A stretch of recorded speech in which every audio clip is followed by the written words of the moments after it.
it's so easy on the right to be able to parody DEI as being woke, and it's about, giving people who are absolutely ill-suited to have a job to get one. There are two questions here. One is about just getting rid of quotas or things, edicts that you have to follow.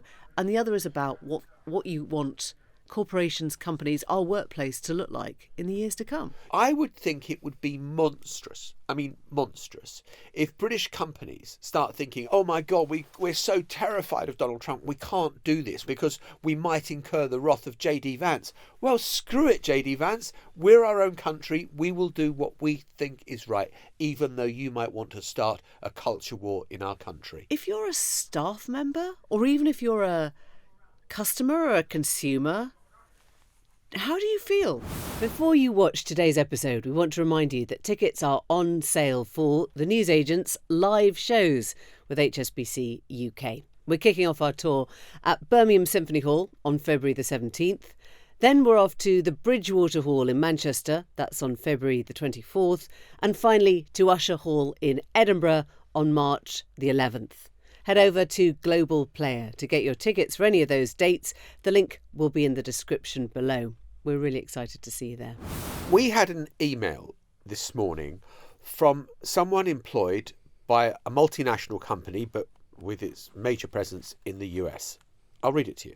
Hi, news agents.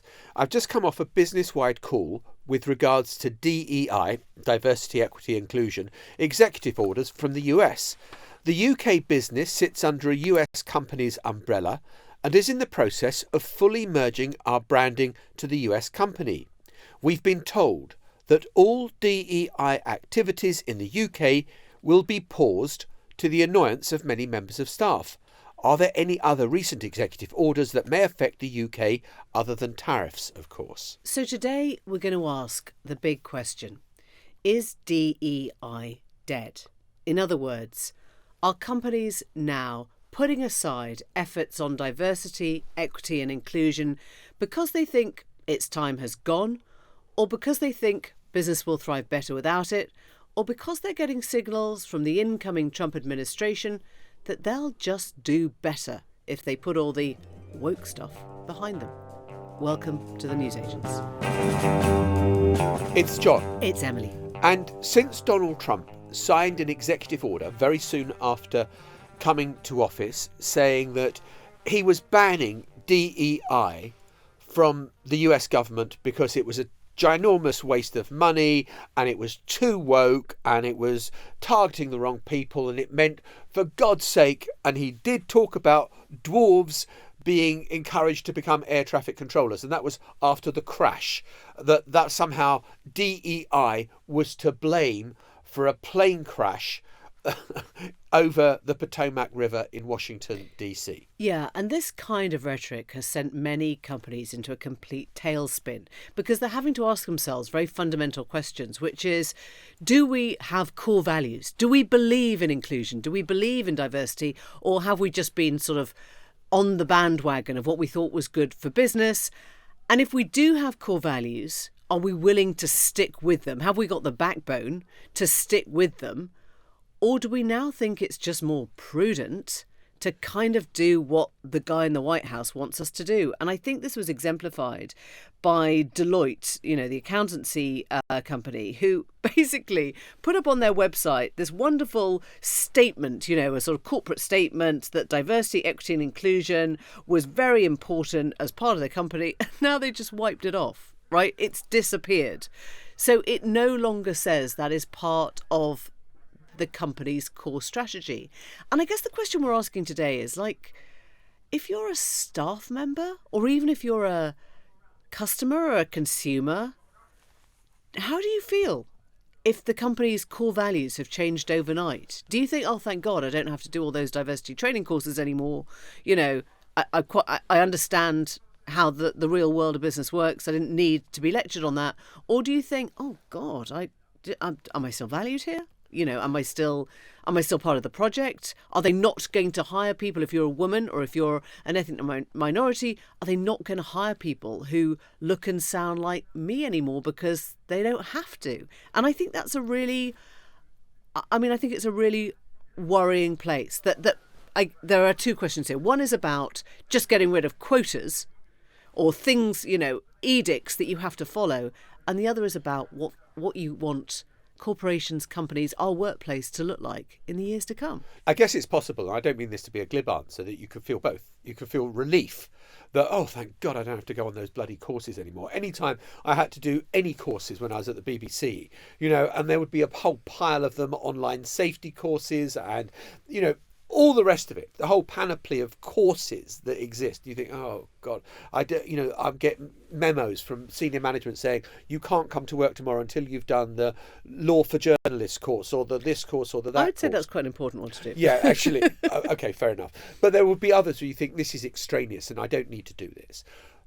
But at the same time, be very worried about, of course, if you're not going to hire women or disabled people or from ethnic minorities, then of course you could be worried. I mean, I think there is an element where DEI always seemed a bit performative, as though you were trying to impress employees when, I'm sure it was your policies anyway that you wanted the best people in the right jobs. And the quotas and positive discrimination is a kind of interesting and more complicated area of it. But you also don't want your company to be going backwards. And I think that, maybe some of these companies felt, look, we've achieved DEI, we don't need to be parading it. I'm more cynical. Deloitte, yes, is an accountancy company, but it's a huge consulting company as well in the US, and it does an awful lot of work with the US government. And if you want to be on the right side of getting government contracts against your rivals, so Deloitte has done it, Accenture has done it. Let's go through some of these now. So, you've got Accenture, who's scrapped its global diversity inclusion goals, said it will sunset diversity goals that it set in 2017, along with career development programs for people of specific demographic groups. Google, Meta, Amazon, they've all shifted away from that emphasis on a culture of inclusivity. Walmart has caved into, I guess, what some would call a right-wing campaign against diversity, equity and inclusion, no longer considers race and gender as a means to improve diversity. McDonald's, 4 years after launching a push for more diversity in its ranks, is ending some of its diversity practices. We could go on. JP Morgan, interestingly, is bucking the trend. They've said that while they will scale back some spending on diversity initiatives that he sees a waste of money, he will reiterate the bank's commitment to working with Black, Hispanic and LGBT communities. And it's interesting that there is presumably... And the he in question is Jamie Dimon. Jamie Dimon, who is the chief executive. And I guess it's interesting. There is still obviously a gap in the market for the person who says, we do believe in it.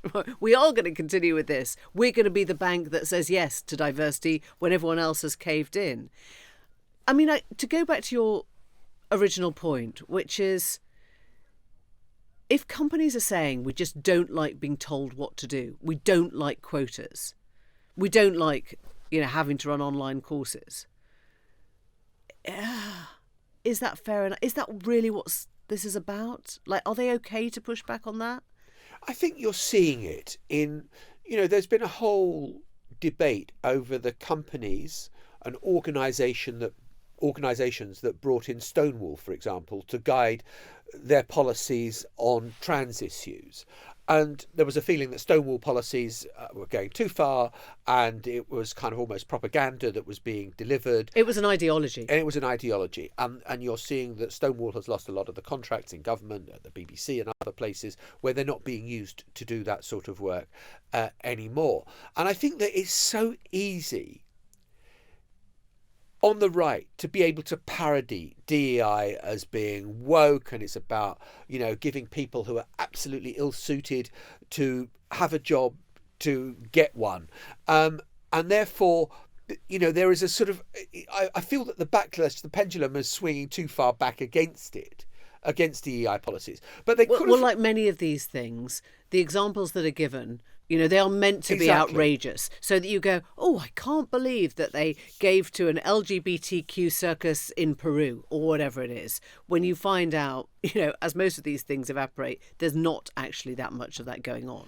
And also, I think it's really interesting the way that DEI policies sort of came to the fore during COVID.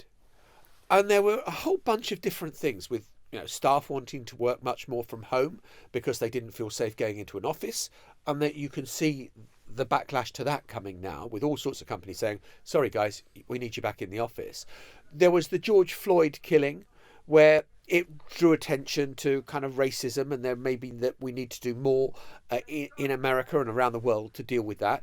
It also had to do with, I think, employees feeling, Gen Z thinking, right, I'm not going to beg for a job. You've got to tell me why I would want to work for you. And the feeling that the sort of actually the power lay with employees who were going to a company. And I think that is turning back as well. And that all brought DEI together as a sort of, it wasn't a completely coherent ideology. DEI is different things in different companies.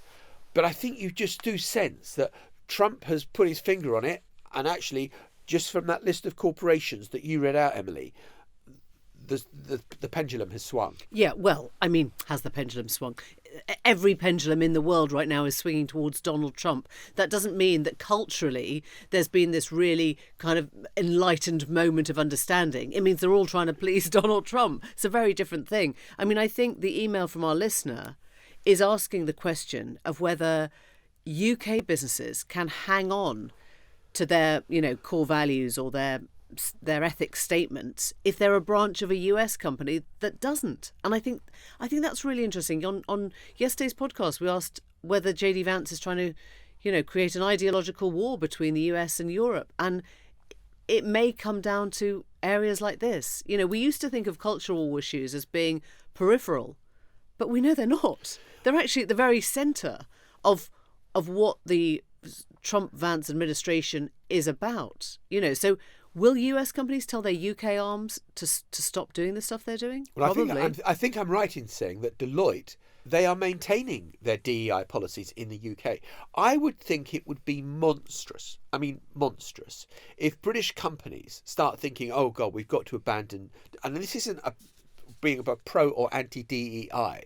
It's You're pro-backbone. I'm pro-backbone and pro we're an independent nation and not a vassal state of the United States of America. Because if we start thinking, oh my God, we're so terrified of Donald Trump, we can't do this, we can't have the employment policies that we want because we might incur the wrath of JD Vance. Well, screw it, JD Vance. We're our own country. We will do what we think is right, even though you might want to start a culture war in our country. Well, joining us now is Alexandra Mousavizadeh, and she is the co-founder and CEO of Evident, a company which essentially benchmarks businesses on how they adopt AI. She is right centre of the AI corporate world, in other words, and specialises as well in game theory. And I guess part of this is, weirdly, Alex, about game theory. It's each company trying to work out, isn't it, how best placed they are to do business in this new world, the Trump administration 2025, and what they need to do to survive. Are you a fan, would you say, of DEI? And we should explain diversity, equality and inclusion. Well, first of all, thank you for having me on today. As I was saying before, usually I talk about AI model benchmarks, but talking about DEI is incredibly important, especially after what's come out of the Trump administration on the topic, and to see the reaction both in the US but also in Europe on how businesses want to tackle DEI. Some have been, used this as an excuse to scrap some of the DEI wording, and some have doubled down and embraced it further. But to your question about whether, is it dead? It's an interesting question because I actually thought it was so embedded in the way that we think about how we behave as a business, because we want to mirror what we want society to be doing in terms of respectful of diversity and inclusion of everyone. So businesses was assuming that all businesses sort of had it baked in. But when you see Trump's statement and the reaction to it, it's obviously not so. Yeah, I mean, I think that is so interesting, isn't it? Because it did feel like a pendulum had swung, but there was no need for a pendulum to swing back. And yet it seems to be swinging back hard and fast since Donald Trump made the statement about, signing the executive order saying within government, DEI policies are a waste of money and they are going to be stopped immediately. Yes, no, absolutely. It is, as you've seen a lot of businesses come forward and use this opportunity to scrap some of these programs. And I think it goes back to the fundamental question about how do businesses function best, and what are the elements that they need to be thinking about to function as best as possible. And DEI has been one of the things that businesses and that statistics have showed, that if you have diversity in your business, and also sort of looking at the leadership level, they have actually also performed better. I guess the business response from those who are dropping it is not, we're never going to hire women again, we're never going to hire black people again. It's, we don't need quotas. We don't need some external kind of number cruncher telling us how many women or how many minorities or what percentage we need of each individual person. We're just going to we're going to do what we need to do, and that's still going to be inclusive. We just don't need to follow a rule book. Do you believe that? The question about quotas has been debated for a long time. And being Scandinavian myself, and I think, and you probably know that the Norwegian government set a rule about having 40% women on the board. And looking at what that impact had was quite interesting. The Norwegian boards then shifted after that was mandated, and you had 40% of the women on the board. And there was a debate of, are you sort of arm twisting people to choose people that they wouldn't necessarily have wanted to have on the board, or actually is this a great thing because what you're seeing is a much more balanced board that then has positive impact on the way that the business is run, right? So, and I actually think that the interesting point is that the Scandinavian countries have such a deep sense of diversity and inclusion and support of women and women in business, but actually even they found that it was difficult in the pipeline. The pipeline was not full enough, they felt, of women to select from, so they went with the quota, and they decided that the quota was the way to go. Yeah. And I actually was in favor of that at the time. I thought, look, even in the most in the societies that are really aware of this and putting so many policies behind having more equal and gender balanced society and representation in business, weren't able to see this reflected in senior management on the board, then and quota is the way to go, then I think it's a good idea, and I did support it, and I still do support it. I do think it's a good idea, because I think that if you don't have the quotas, you won't really be you might just end up having a really unbalanced senior leadership team or unbalanced employment pool, and that can lead to a feeling of exclusion if you are a minority in a business, and you won't get all of the perspectives into product development and sales. But another point that I thought I'd just raise is the point that Alex Wang made recently, who is the CEO of Scale AI, who's put forward an idea called MEI, which is meritocracy, excellence, and intelligence. And that he put out on X, I think about 6 months ago, which got a lot of backlash. But his point was, if you focus on meritocracy, you would automatically end up with an employment pool that is diverse, and you do have inclusion.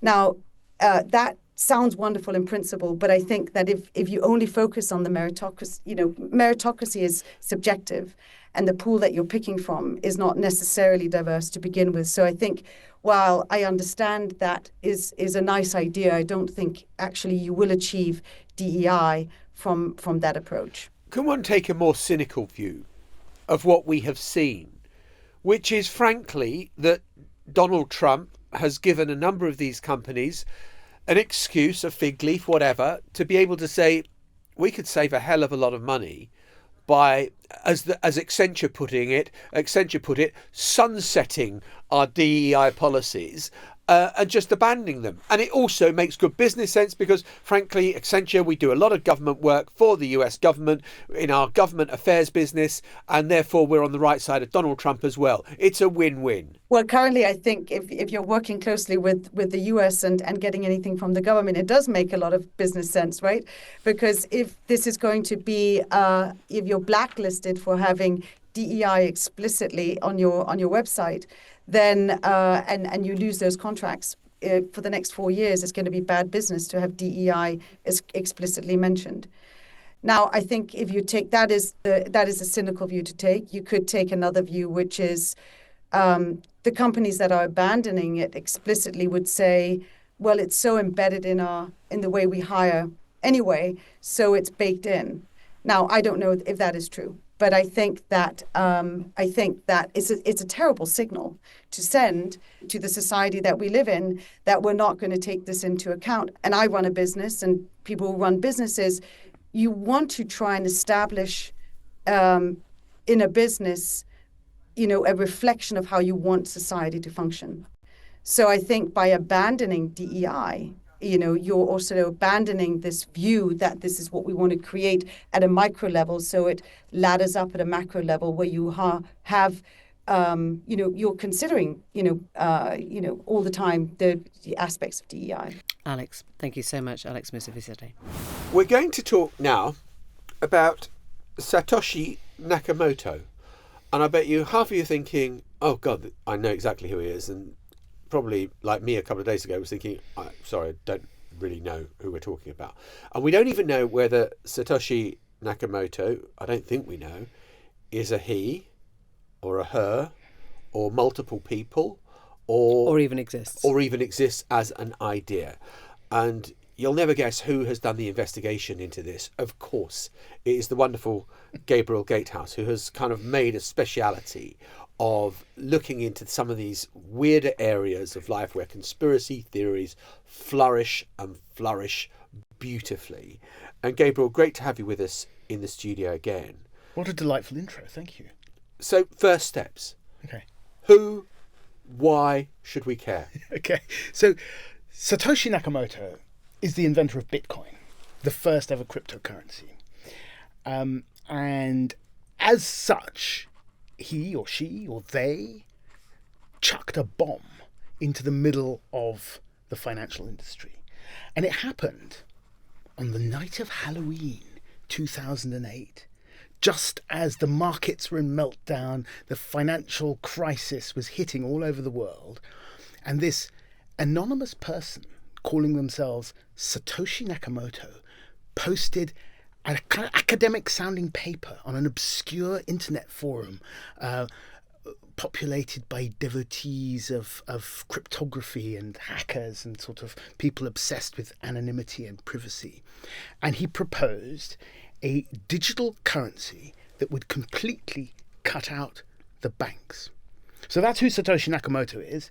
No one, as far as I can tell, has ever seen the guy or girl. And the relevance of the timing, and indeed the ideal, is because the financial crisis was seen as the moment where government, central banks, authorities had screwed up for everyone else. Yeah.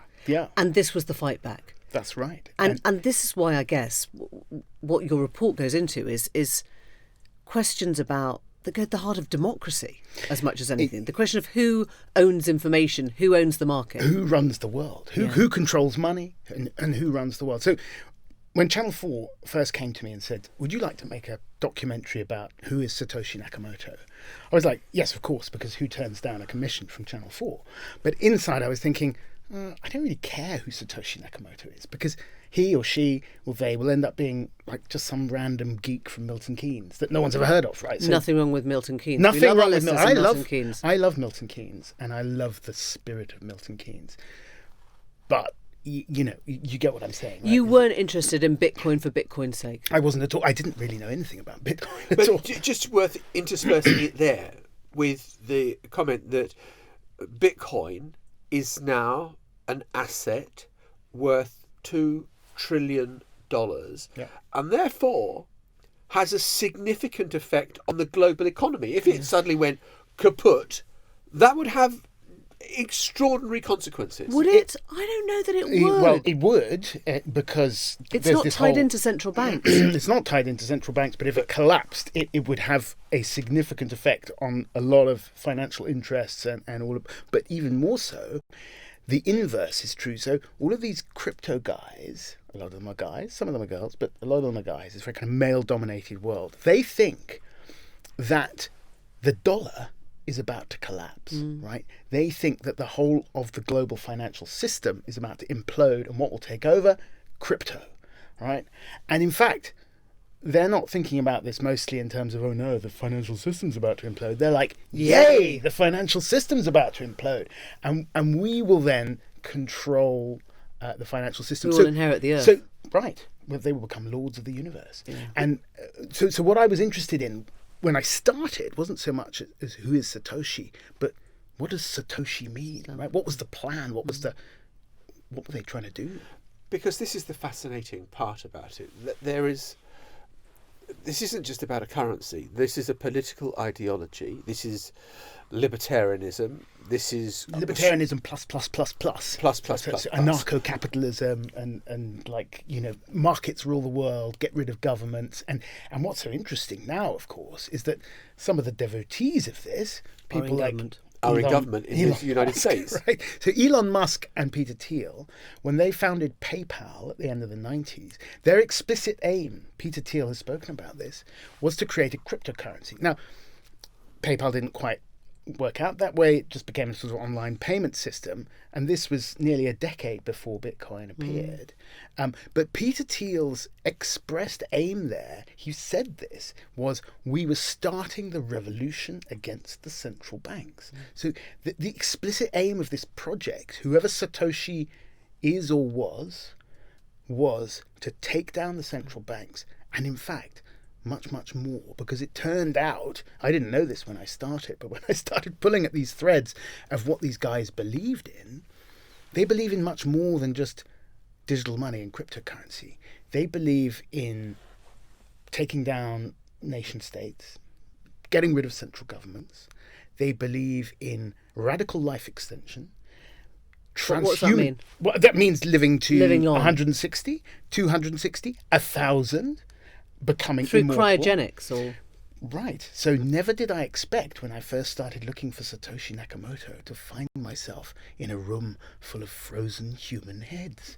And yet that is where I end up in this series, because this is all tied in.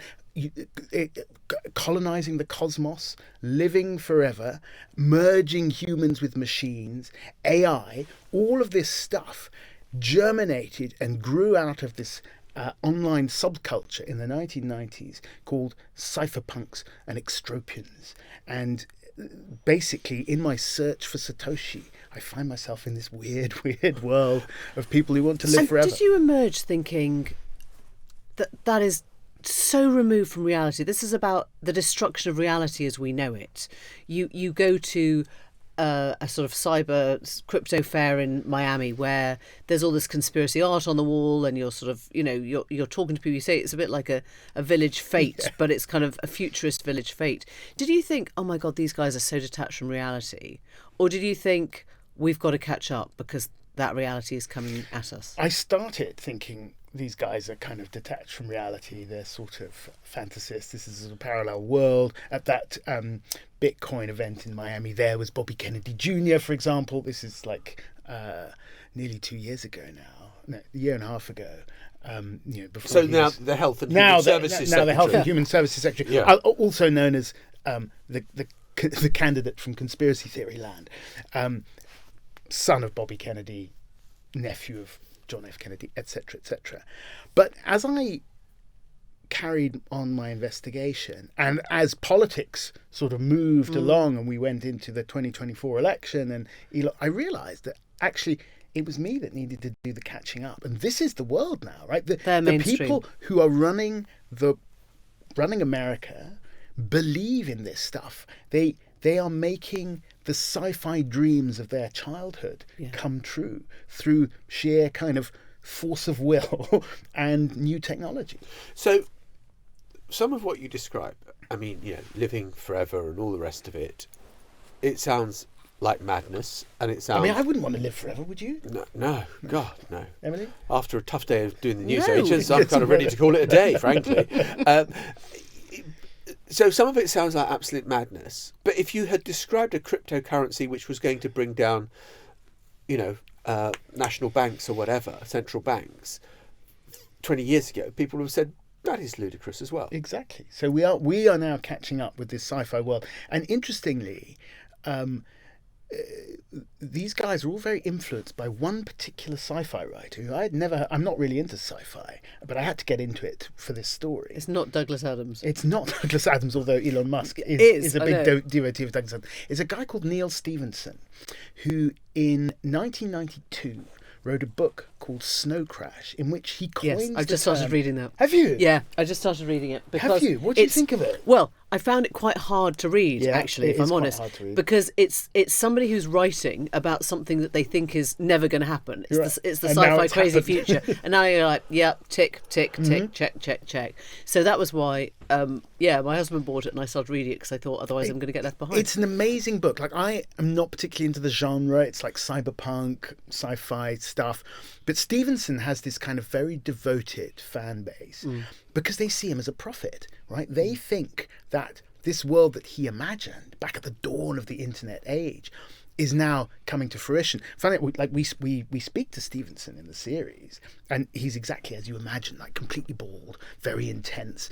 He took us sword fighting in Seattle, but he envisaged in Snow Crash this world which is like a sort of post-federal United States, where the writ of the federal government has collapsed into franchised burbclaves, he calls them. They're like little franchised mini statelets.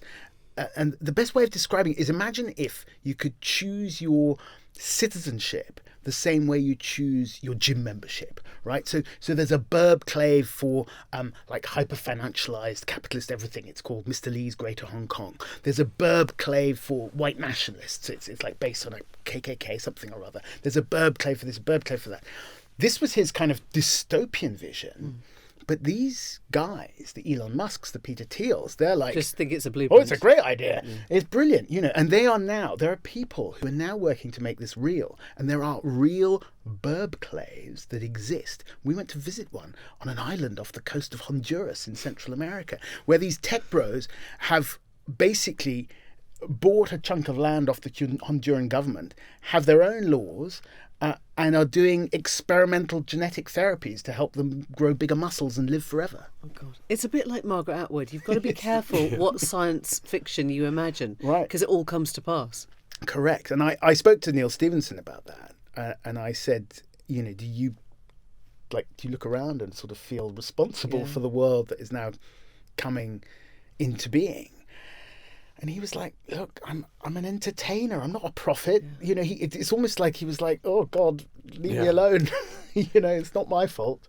And at the end of the series, do you get any closer to finding Satoshi? I mean, how do I answer this question without spoiling my series? Let us say that lots of people have tried to find Satoshi and identify Satoshi. No one so far has succeeded. I have a good idea of who Satoshi is. This sounds like series 2. He's I'm sick of that.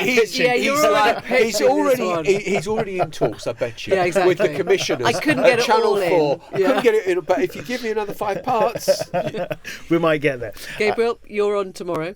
Yes. Wednesday is when the series drops. Yeah, so we're doing it slightly differently from the way telly usually works. So we're dropping it online first, so on Channel 4 YouTube. Then next week it's going on Channel 4 streaming, and then 4th and 5th of March it goes on the terrestrial telly box. And this is called, for people looking for it, Seeking Satoshi, the Mystery Bitcoin Creator. That's it, in 5 parts.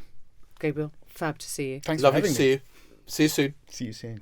So before we go, thank you to all the people who came to see us at the Birmingham Symphony Hall last night. It was a really fun, warm, great evening we had with all of you. So it was fabulous. We love seeing you, and kudos to the bloke in the green jumper who kept on getting all those quiz questions right for our side. I mean, he was quite he was star good. in the making. He was good.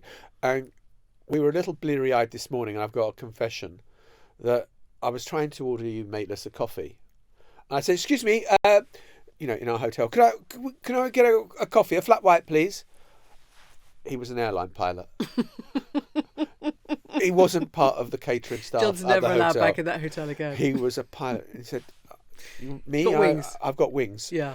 Oh God. Don't go That was near Air humiliating. France. That was humiliating. Yeah, he will not welcome you on board his plane. No, he won't. But look, next week we are in Manchester and we'd love to have your questions from you in the audience. So if you're going to be in the audience, please send us your question with your name and We will find you with the spotlight. we'll find you and we'll be back in touch with you. Please write to us at newsagents@global.com. And we'll see you next week, Manchester. We can't wait. Yeah, we're coming for you. Bye-bye. Bye. The Newsagents. This is a Global Player original podcast.